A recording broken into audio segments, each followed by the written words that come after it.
Ada 5 hal penting yang perlu kita pahami bersama.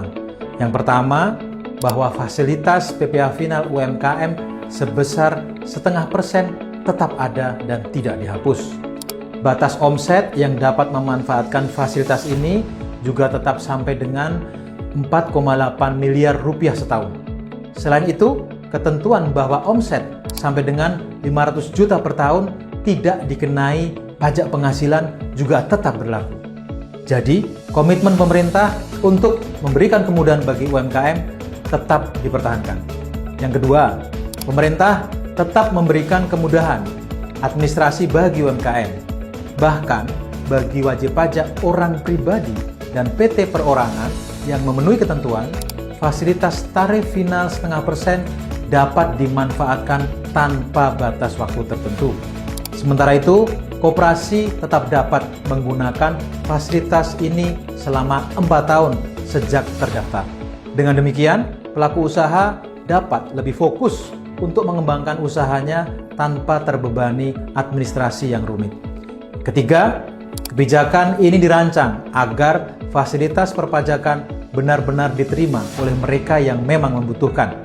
Tujuannya sederhana, membantu usaha yang masih bertumbuh agar bisa naik kelas, dan pada saat yang sama pemerintah juga perlu memastikan tidak ada penyalahgunaan fasilitas melalui pemecahan usaha atau pembentukan beberapa entitas hanya dengan tujuan memperoleh perlakuan perpajakan yang sama.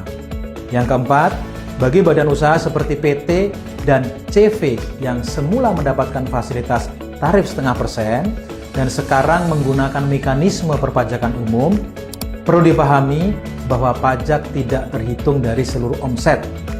Dalam mekanisme ini, pajak dihitung berdasarkan laba atau penghasilan neto, yaitu setelah memperhitungkan biaya-biaya yang diperkenankan sesuai dengan ketentuan perpajakan.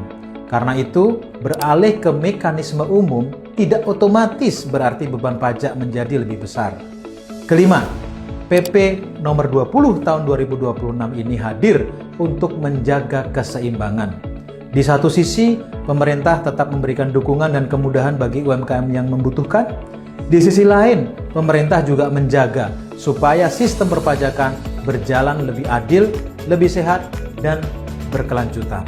Karena itu, implementasi kebijakan ini akan disertai dengan masa transisi, edukasi dan pendampingan supaya semua pelaku UMKM bisa menyesuaikan diri dengan baik.